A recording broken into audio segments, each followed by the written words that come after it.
আসসালামু আলাইকুম। আজকের সময় নিউজে আপনাকে স্বাগত। শুরুতেই সংবাদ শিরোনাম, পরে বিস্তারিত। দর্শক, জানিয়ে দিব আজকের গুরুত্বপূর্ণ সংবাদ। শুরুতে থাকবে সংবাদ শিরোনাম, পরে বিস্তারিত। খামেনির জানাজার ট্রাম্পকে হত্যার ডাক।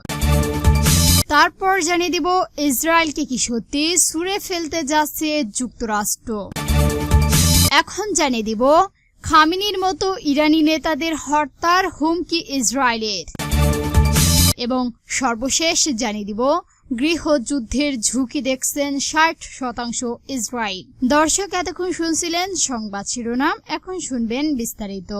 বিস্তারিত জানার আগে আপনি যদি আমাদের চ্যানেলে নতুন এসে থাকেন তাহলে অবশ্যই চ্যানেলটিকে সাবস্ক্রাইব করবেন। আর ভিডিওটি আপনি কোন জেলা থেকে দেখছেন এবং শুনছেন অবশ্যই কমেন্ট বক্সে লিখে যাবেন। এখন বিস্তারিত। খামেনির জানাজায় ট্রাম্পকে হত্যার ডাক। ইরানের সর্বোচ্চ নেতা আয়াতুল্লাহ খামেনির জানাজায় মার্কিন প্রেসিডেন্ট ডোনাল্ড ট্রাম্পকে হত্যার স্লোগান উঠছে। রবিবার 5 জুলাই তেহরানের গ্র্যান্ড মুসল্লা মসজিদে খামেনির কফিনের পাশে দাঁড়িয়ে এই আহ্বান জানানো হয়। গত 28 ফেব্রুয়ারি যুক্তরাষ্ট্র ও ইসরায়েলের যৌথ বিমান হামলায় খামেনি ও তার পরিবারের কয়েকজন সদস্য নিহত হয়। যুদ্ধের কারণে দাফন প্রতিক্রিয়া দেরি হয়। এখন ইরান জুড়ে তার সপ্তাহব্যাপী রাষ্ট্রীয় এবং শোক ও জানাজার আয়োজন চলছে। গ্র্যান্ড মুসল্লায় আনুষ্ঠানিক এই জানাজার শোকের পাশাপাশি প্রতিশোধের আবেগে উত্তপ্ত হয়ে ওঠে। হাজারো মানুষ আগের রাত থেকেই মসজিদ চত্বরে অবস্থান নেন। তাদের হাতে ছিল ইরানের জাতীয় পতাকা, খামেনির ছবি এবং লাল পতাকা। জানাজার পড়ার কোম শহরে 97 বছর বয়সী প্রবীণ আলেম আয়াতুল্লাহ জানাজারে সুবহানি খামেনির সঙ্গে তার পরিবারের আরও 3 সদস্যের জানাজার হয়। এর মধ্যে ছিলেন তার পুত্রবধূ জাহরা হাদ্দান আদেল এবং মাত্র 14 মাস বয়সী নাতনি জাহরা মোহাম্মদী গোলপাইগানি। শিশুটির ছোট কফিন দেখে উপস্থিত অনেকেই আবেগপ্লুত হয়ে পড়ে। জানাজার শুরুর আগেই কবি মোহাম্মদ রাসুলি একটি কবিতা পাঠে অনুষ্ঠানে বলেন, এখন থেকে কফিনের কাপড়ই আমাদের পোশাক, আপনারা রক্তের কসম, ট্রাম্পকে হত্যা করা এখন আমাদের দায়িত্ব। তিনি আরো বলেন, যে ব্যক্তি আমাদের ইমামকে হত্যা করেছে আমরা কেন তাকে হত্যা করব না? এটা না করাই আমাদের জন্য কলঙ্ক।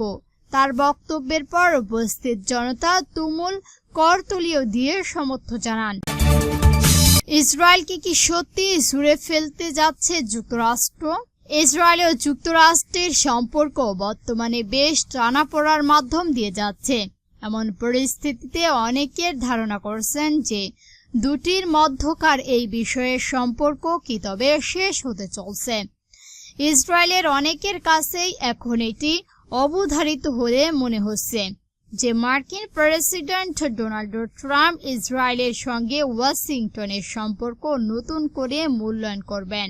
1948 সালের অসংখ্য ইহুদিবাদী মিলিশিয়াল থেকে ইসরায়েলি বাহিনীর গঠন হওয়ার পর থেকেই এই জোটটাই তাদের টিকিয়ে রাখতে সাহায্য করেছে। বর্তমানে ইসরায়েলের প্রধানমন্ত্রী বেনিয়ামিন নেতানিয়াহু তার রাজনৈতিক অস্তিত্ব টিকিয়ে রাখতে এক বিপজ্জনক পথে হাঁটছেন। চলমান দুর্নীতির অভিযোগে তার কারাবাসের ঝুঁকিও রয়েছে। এছাড়া চলিত বছরের শেষ দিকে সাধারণ নির্বাচনের ক্ষমতা হারানোর আশঙ্কায় রয়েছেন তিনি।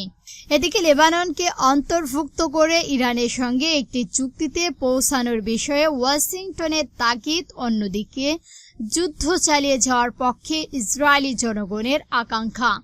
সব মিলিয়ে নেতানিয়াহু তার 4 দশকের রাজনৈতিক ক্যারিয়ারে সবচেয়ে কঠিন সময় পার করছেন। 2025 সালের জুনে ইরানের সঙ্গে পূর্ববর্তী যুদ্ধের সময় যুক্তরাষ্ট্র ও ইসরায়েলের মাধ্যমে উত্তেজনার খবর পাওয়া গিয়েছিল। তেহরানকে কিভাবে মোকাবেলা করা হবে তা নিয়ে মতবিরোধ জেরে 1 বছর পর সেই সম্পর্ক আরও অবনতির দিকে গেছেন বলে মনে করা হচ্ছে। খামেনির মতো ইরানের নেতাদের হত্যার হুমকি ইসরায়েল। ইরানি নেতাদের হত্যার হুমকি দিয়েছেন ইসরায়েলের প্রতিরক্ষা মন্ত্রী ইসরায়েলের কাটস। তার দাবি, ইরানের প্রত্যয় সর্বোচ্চ নেতা আয়াতুল্লাহ খামেনির ইসরায়েলকে ধ্বংসের পরিকল্পনার নেতৃত্ব দিয়েছিলেন, এর কারণে তাকে হত্যা করা হয়েছে। একই সঙ্গে ভবিষ্যতে এ ধরনের পদক্ষেপ নেওয়ার চেষ্টা করলে যে কোনো ইরানি নেতাকেও হত্যা করা হবে বলে হুমকি দেন তিনি। তেহরানে খামেনির চলমান শোক রাইভেল কেন্দ্র করে কাটোস এসব মন্তব্য করেন বলে জানিয়েছেন ইসরায়েলের টেলিভিশন চ্যানেল 13। তিনি আরো বলেন, যে কোনো সময় এবং যে কোনো হুমকির বিরুদ্ধে নিজেদের রক্ষায় ইসরায়েল প্রস্তুত আছে। এর আগে কাটোস দাবি করেছিলেন আলী খামেনির ছেলে ও উত্তরসূচি হিসেবে উল্লেখ করা মুস্তফা খামেনির হত্যার লক্ষ্যবস্তু হয়েছিল। এই বক্তব্য তীব্র প্রতিবাদ জানান তেহরান। ইরানের পররাষ্ট্রমন্ত্রী আব্বাস আরাগচি বলেন, যুক্তরাষ্ট্রের প্রেসিডেন্ট ডোনাল্ড ট্রাম্প দায়িত্ব হলো তেল আবিবকে নিয়ন্ত্রণে রাখা। তিনি সতর্ক করে বলেন, ইরানের জনগণ বা নেতৃত্বাধীন বিরুদ্ধে যে কোনো হুমকির জবাব তাৎক্ষণিক ও শক্তভাবে দেওয়া হবে। গৃহযুদ্ধের ঝুঁকি দেখছেন 60% ইসরায়েল। ইসরায়েলের অভ্যন্তরে একটি সুনির্দিষ্ট এবং বাস্তবতাসম্মত গৃহযুদ্ধ ছড়িয়ে পড়ার প্রবল আশঙ্কা করছেন দেশটির প্রায় 60% নাগরিক। ইহুদি নীতি বিষয়ক গবেষণা প্রতিষ্ঠান জেডুয়াস পিপল পলিসি ইউনিভার্সিটি সম্পর্কিত এক জনতার এই তথ্য জানিয়েছেন। নতুন এই সমীক্ষা অনুযায়ী জরিপে অংশ নেওয়ার শতকরা ৭৯% ইসরায়েলি নাগরিক মনে করেন যে সামাজিক দৃষ্টিকোণ থেকে তাদের বিগত বছরটি অন্তত বাজে কেটেছেন। এর পাশাপাশি দেশটির প্রায় ৪৯% সাধারণ মানুষ নিজেদের ভবিষ্যৎ এবং দেশের বার্ষিক পরিস্থিতি নিয়ে চরম হতাশা ও নৈরাশা প্রকাশ করেছেন। জরিপের ফলাফলে আরও দেখা গেছে যে অবৈধ বেশি অর্থ ৫২% ইসরায়েলি নাগরিক বিশ্বাস করেন যে দেশে আবারও একটি রাজনৈতিক হত্যাকাণ্ডের উচ্চ সম্ভাবনা রয়েছে। এই আশঙ্কার অংশ হিসেবে দেশটির বর্তমান প্রধানমন্ত্রী বা অন্য কোনো স্থানীয় রাজনৈতিক ব্যক্তিগতকে টার্গেট বা লক্ষ্যবস্তু করা হতে পারে বলে সাধারণ মানুষ মনে করছেন। গবেষণা প্রতিষ্ঠানটি প্রথমে ইয়াদিয়ান স্টেট ইসরায়েলের বর্তমান পরিস্থিতি মূল্যায়ন করতে গিয়েও জানিয়েছেন যে দেশটির সমাজ ব্যবস্থা একই সাথে উল্লেখযোগ্য স্থগিততা ও আশাবাদ প্রদর্শন করলেও এটি বর্তমানে ভেতরে থেকে গভীরভাবে বিভক্ত এবং মেরুকৃত হয়ে পড়েছে। ইসরায়েলি জনগণ এখন এই অভ্যন্তরীণ ফাটল বা পারস্পরিক দূরত্বকেই তাদের প্রধান শত্রু হিসেবে বিবেচনা করেছে।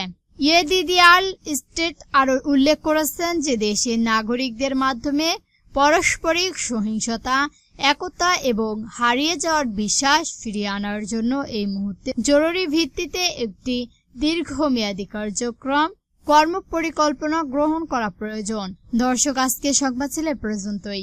ভিডিওটি ভালো লাগলে অবশ্যই একটি লাইক দেবেন আর এরকম নতুন নতুন নিউজ পেতে আমাদের চ্যানেলটিকে সাবস্ক্রাইব করে আমাদের সঙ্গে থাকবেন। ভিডিওটি সম্পূর্ণ দেখার জন্য ধন্যবাদ।